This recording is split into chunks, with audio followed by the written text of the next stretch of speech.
అంటే అన్నప్పుడు అలాంటివి జరుగుతాయి. కానీ మనం దేనికి పట్టుకొని దృఢ చిత్తంతో ఉండాలి. తొట్టుపడకూడదు. అవును. ప్రయాణంలో కాల ప్రవాహంలో అందరూ కొట్టుకుపోవలసిన యద్ వాళ్ళే. యద్భవిష్యుడు అని వాక్యం ఉంది, పదం. అంటే ఎప్పటికి ఏది ప్రస్తుతమో అది చెయ్యండి. ఓకే.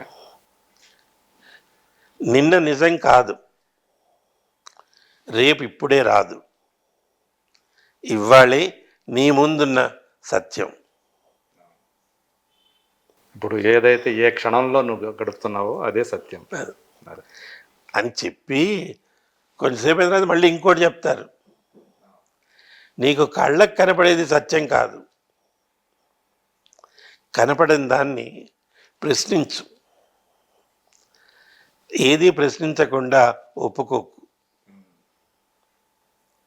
ఎందుకంటే నీకు కేవలం సత్యమే కనబడుతుందని, అసత్యం కనబడదని అనుకోవద్దు. ఇందాక మనం మాట్లాడుతూ అనుకున్నాను చూడండి, కన్ను చూసినప్పుడు అన్ని రంగులు కలిసి భ్రమ కలుగుతుంది. కెమెరా చూస్తే ఆ రంగులన్నీ ముద్రించి ఏది అసలు ఏది నీడో తెలుస్తుంది. మనసుకి మమత తప్పితే దాన్ని వర్గీకరించడం తెలియదు.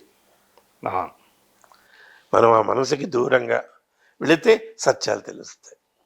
అంటే మన వేదాలు వేదాంతాలు అన్నీ చెప్పింది అదే, వాటి సారాంశం అదే. అది సరే, ఇవన్నీ అయితే అట్లా అయింది. మా పెద్దన్నయ్య కూడా అలాగే వెళ్ళిపోయారు. ఆయన ఉస్మానియా యూనివర్సిటీలో ప్రొఫెసర్గా చేసేవారు. ఆయనకి హార్ట్ అటాక్ వచ్చిపోయారు. ఆయనకు కూతురు, మా వదిన గారు కూడా యూనివర్సిటీలో లెక్చరరు చేశారు. ఇప్పుడు ఆవిడ కూడా లేరు, ఆవిడ వెళ్ళిపోయారు. ఆ పాప మట్టుకు ఉంది.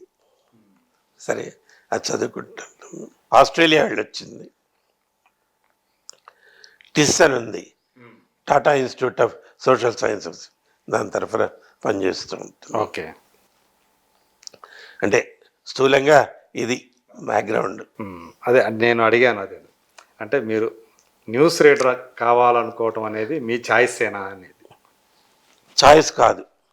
ఇది జరుగుతూ ఉన్నప్పుడు నా డిగ్రీ అయిపోయిన తర్వాత అప్పటికే నేను ఆకాశవాణిలో కార్యక్రమాల్లో పాల్గొంటుండేవాడిని.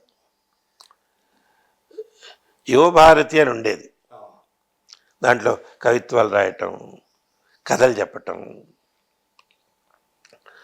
ఆ టైంలో ప్రయాగ రామకృష్ణ, వేదవతి గారు, గోపాలకృష్ణ గారు వీళ్ళందరూ ఉండేవారు. అక్కడ బాలకృష్ణ గారని ప్రోగ్రామ్ ఎగ్జిక్యూటివ్ గారు ఉండేవారు. ఆయన ఎంత ప్రేమగా స్నేహంగా ఉండేవారంటే 5-6 గబగబా శాంతి ఒక కవిత్వం రాసి చదువు అనేవాళ్ళు. ఇదేంటి సార్, టైం లేదు, చదవయా. అప్పటికప్పుడు సరే వచ్చింది ఆయన బాగుంది చదివి. అలా ప్రయాగ రామకృష్ణ ఎన్ని నావి చదివాడో తెలియదు, స్నేహం. తను కూడా చక్కగా రాస్తాడు. అలా చేస్తున్నప్పుడు అక్కడ వార్తా విభాగంలో న్యూస్ రీల్ అసిస్టెంట్ అని చెప్పి ఉద్యోగం వచ్చింది. ఓకే. అది చెయ్యొచ్చు, చేస్తే ఎప్పుడు రేడియోలో ఉండొచ్చు. అది రేడియో అంటే క్రేజ్ కదా. క్రేజ్ అంటే అప్పుడు టీవీ లేదుగా. అవును. అదేంటి ఆ రేడియో న్యూస్ రీల్ అసిస్టెంట్ అంటే నగరంలో జరిగే కార్యక్రమాలని రికార్డు చేసి తెచ్చి క్రోడీకరించి ఒక నివేదిక ఇవ్వాలి. ఎడిటింగ్కి వెళ్ళి రిపోర్టింగ్ కూడా చేసినట్టే చేసి కొన్నాళ్ళు సంతోషంగా జరిగింది. తర్వాత అదే పర్మనెంట్ చేస్తామన్నారు. అది ప్రొబేషన్ ఇంటర్వ్యూ. ఆ ఇంటర్వ్యూ అప్పుడే ఈయన ఆంధ్రజ్యోతి చీఫ్ ఎడిటర్గా వచ్చారు. ఇంటర్వ్యూ బోర్డులో ఎవరు? మన నండూరు గారా?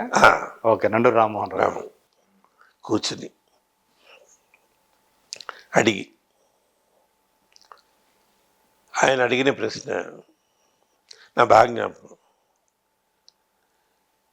తెలుగు సినిమా డైరెక్టర్ ఒక ఆయన, చాలా ప్రఖ్యాతి చెందిన ఆయన. ఆయన కేవలం మెద్రాసులోనే ఉంటారు. నీకు తెలుసా? తాపి చాణక్య గారు సార్. అట్లా ఎట్లా తెలుసు అంటే ఆయన ఫాదర్ ఉండేవారు తాపి ధర్మారావు గారు. ఆయన రాసిన పుస్తకాలు ఫేమస్. అవును. ఇది గుడి మీద దేవాలయాల మీద బూతు బొమ్మలు ఎందుకు, వాటికి ఆయన ఎక్స్ప్లెనేషన్ ఇచ్చారు. అవి బూతు బొమ్మలు కాదు, పాత రోజుల్లో గుడి అనేది ఒక విద్యాలయం. ప్రజలు గుమిగూడేవాళ్ళు, చదువు లేదు వాళ్ళకి చెప్పాలంటే ఇదే ఆధారం. ఈ శృంగారం కూడా జీవితంలో ఒక ప్రధానమైన రసం. దాన్ని పవిత్ర యజ్ఞంగా చూడాలి. మీరు దాంట్లో నీచమైన జ్ఞానంతో చూడొద్దు. ఆయన ఓహో నీకు ఇవన్నీ తెలుసా సార్? పుస్తకాలు చదివాను సార్. రాముడికి సీత ఏమవుతుందనే పుస్తకం రాశారు ఆయన. అవును. వాళ్ళ అబ్బాయి చాణక్య. నాకు అరిపిరాల విశ్వం గారు అని చెప్పి ఉండేవారు. ఆయన బాగా స్నేహం. అంటే ఆయన లెక్చరరు, నేను స్టూడెంట్ని. అలాగే అఖిరాజ్ రమాపతిరావు గారు మంజుశ్రీ అని రాసేవారు ఆయన. అవును అవును, చాలా రాశారు కదా. వీళ్ళందరికీ నేను రాసిన కవిత్వాలు ఇష్టం. ఓకే. చదివేవాడు. ఇవి చేస్తున్నప్పుడు అఖిరాజు. తర్వాత అఖిరాజ్ రాధాకృష్ణన్ వాళ్ళ తమ్ముడు లెక్చరర్, తెలుగు. ఈ సినిమాల్లో జడ్జిగా వీటిగా వేస్తుంటాడు. ఓకే.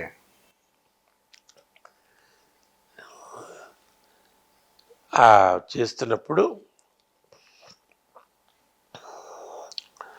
నాటకాలు వేయాల్సి వచ్చింది. కాలేజీలో చదువుతున్నాము, రేడియోలో పనిచేస్తున్నాను. పనిచేయటం క్యాజువల్గానే. అవునా? చదువుతున్నప్పుడే అందులో చేరారా? న్యూస్ రీల్ అసిస్టెంట్గా. అది క్యాజువల్గా. ఓకే. తర్వాత అదే పోస్ట్ వచ్చింది.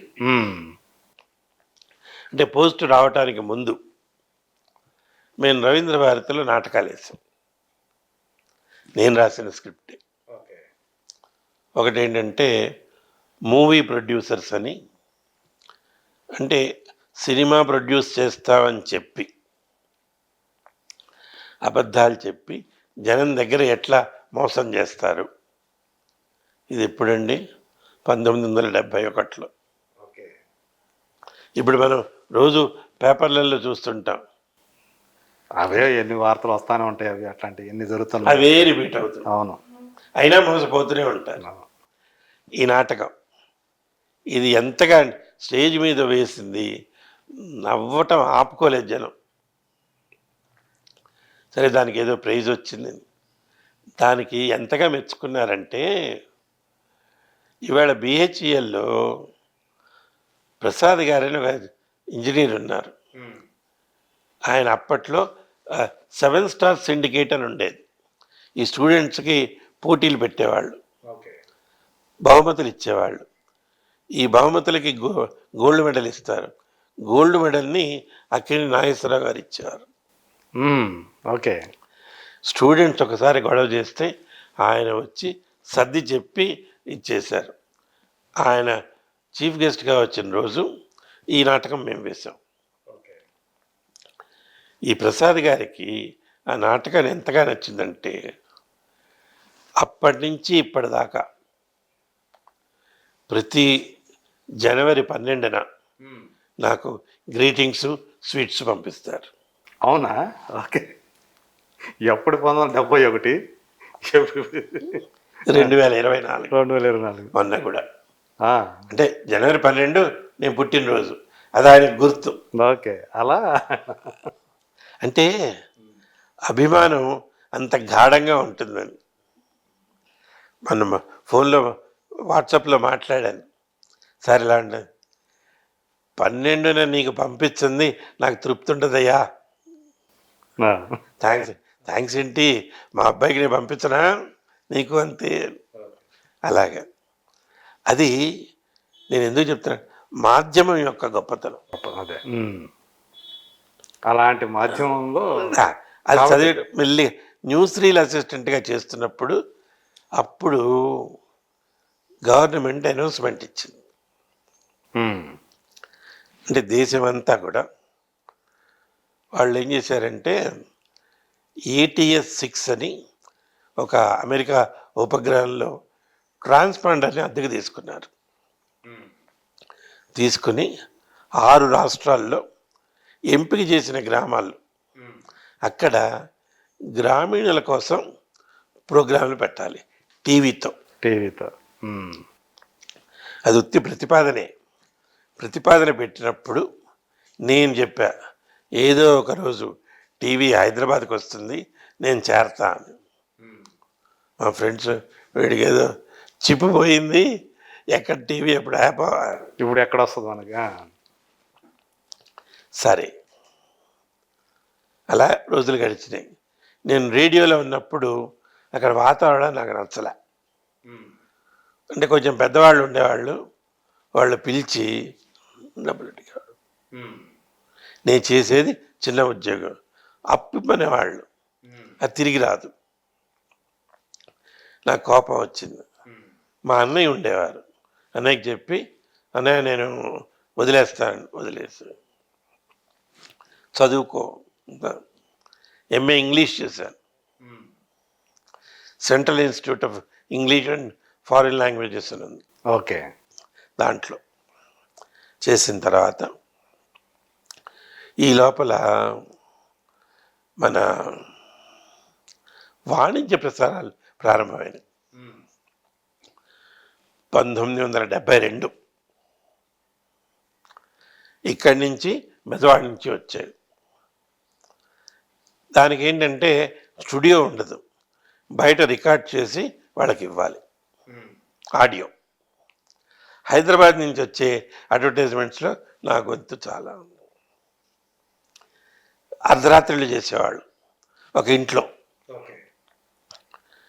మేము మొదలు పెట్టగానే ఊరి చివరి కుక్కలు అరిచేవి, అవి ఆపేదాకా ఆగి మనం చేసేవాళ్ళు. అప్పుడు ఈ అడ్వర్టైజ్మెంట్స్ చెప్పడానికి మాతో పాటు ఈనాడు పేరు పొందిన ఆర్టిస్టులు అందరూ వచ్చేవాళ్ళు. కోట శ్రీనివాసరావు, వాళ్ళ తమ్ముడు శంకర్రావు, దేశరాజు హనుమంతరావు, సుబ్రాయ శర్మ, తర్వాత బెల్లంకొండ భానుప్రకాష్, శకుంతల, శోభారాణి, శోభ, ఇలా అందరూ అర్ధరాత్రి. వీళ్ళల్లో ఒక ఆర్టిస్ట్గా రోజారాణి కూడా వచ్చేది. వాళ్ళ నాన్నగారు కూడా తోడొచ్చేవారు. రాత్రి 1 గంట చిన్న ముక్క, ఈ చీరలు కొనండి, లేకపోతే ఈ బ్యాంకులో దాచుకోండి. ఎంత ఇస్తారనుకున్నారు? 15 రూపాయలు అప్పట్లో. ఓకే. సరే గడిచేది. నమస్కారం అండి అంటే నమస్కారం, అంతకు మించి పరిచయాలు పెరగలేదు, హద్దు దాటలేదు. ఓకే. ఎవరికి? మీరు రోజారాణి గారికి మీకు? అంటే అందరితో అలాగే ఉండేవాళ్ళు. అదే. అయిపోయింది అలా పరిచయం జరుగుతూ ఉండగా టీవీ వాళ్ళు అనౌన్స్మెంట్ ఇచ్చారు, న్యూస్ రీడర్ కావాలి, అనౌన్సర్లు కావాలి. వచ్చింది చూసా, నేను చెప్పాను న్యూస్ రీడర్ పోస్ట్కి అప్లై చేశాను. మీరు ఇక్కడ అడగచ్చు, న్యూస్ రీడరే ఎందుకు? అదే టీవీలో అనౌన్స్మెంట్ ఇంతే కనబడుతుంది, న్యూస్ అంటే 10 నిమిషాలు ఉంటుంది. అది ఆ అమాయకత్వం. 10 నిమిషాలు కనపడచ్చు. సరే, స్క్రీన్ మీద కనపడచ్చు. కనపడటానికి ఎంత కష్టపడాలో తెలియలే. అదే.